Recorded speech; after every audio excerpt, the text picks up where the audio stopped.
Conferência de imprensa com Alexander Ritschard, o segundo finalista deste Del Monte Lisboa Belém Open.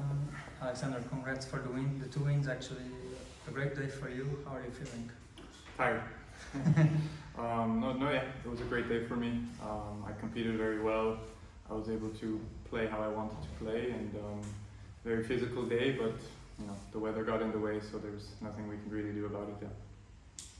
You mentioned the slow conditions on TV, so how do you manage to adapt to play the way you want to play? Yeah, I mean, the courts are a bit tricky. I feel like at times you get a little bit stuck, but just trying to play precise, trying to play with good margin, and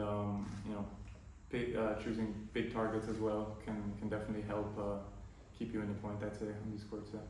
I only watched a bit from the second match. It seems like the first set tiebreak was crucial because for me he went down a little bit mentally from the second set, from the first set on. Do you agree? Do you think the first set tiebreak was the crucial moment on the match? Yeah, absolutely. I mean, I think I got a little bit unlucky. I got broken when I was serving at 5-4. He played a very solid game, and I played a little bit maybe too passive. And then I stayed tough in the tie break, and I started to notice how he was starting to get a little bit angry. So I just really tried to focus and make him play a lot. And then I was able to win the tie break. And then in the second set, I think he kind of went away a little bit mentally. I would agree. Yeah. It's been a really tough week for everyone, I think, because of the rain, obviously, with the rain conditions. What was the key for you to survive these days and be through to the final? It's something that's out of anyone's control. I try to not get upset about things that I can't control. I can't control the weather. If it rains 3 days in a row and the courts aren't ready, they're not ready. That's just how it is. It's not ideal. It's not perfect. But neither is life. So it doesn't bother me much. I just try to do the best I can to stay healthy and use the days as best I can to be ready for then the matches that happen there. And what can you tell us about Colignon, your next opponent tomorrow in the final? What do you know about him? What do you expect from the matchup? I don't think I played him ever before, but I practiced with him a little bit this week, and I saw him play before me.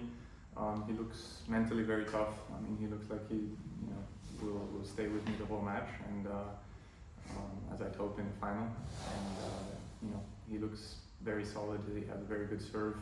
I will definitely have to bring my best. Yeah.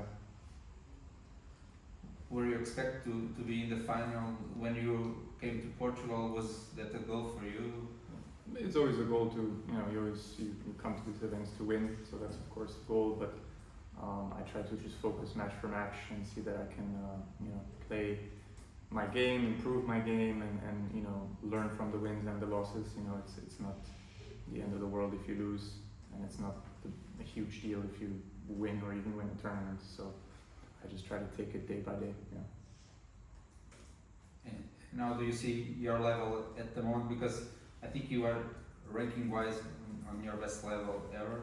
So it's also your best tennis-wise level that you ever played, or do you see your level at the moment?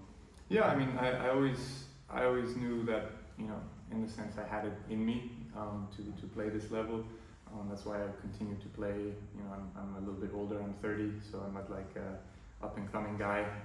But I just always believed in myself that there was something there for me to prove, and I just a lot of work in the last couple of years, and a lot of in all areas, mental, physical, and tennis, and I am now here and very proud of myself. Yeah. There was a Swiss battle happening on the women's tournament at the same time as your match. Yeah, I heard.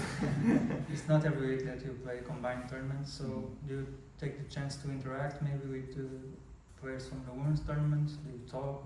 Yeah, I definitely spoke actually. I think I spoke with one of them earlier today before her match. I didn't know that they were going to play each other. I mean, that's unfortunate, but that's tennis.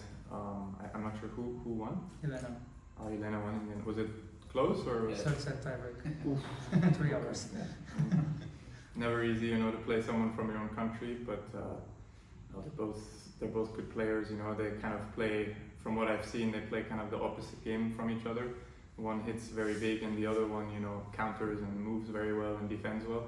So yeah, in a way, I'm not surprised that it was as close as it was. But yeah, no, you know, try to interact with them a little bit, but I try to just focus on what I'm doing, and that's it. Yeah.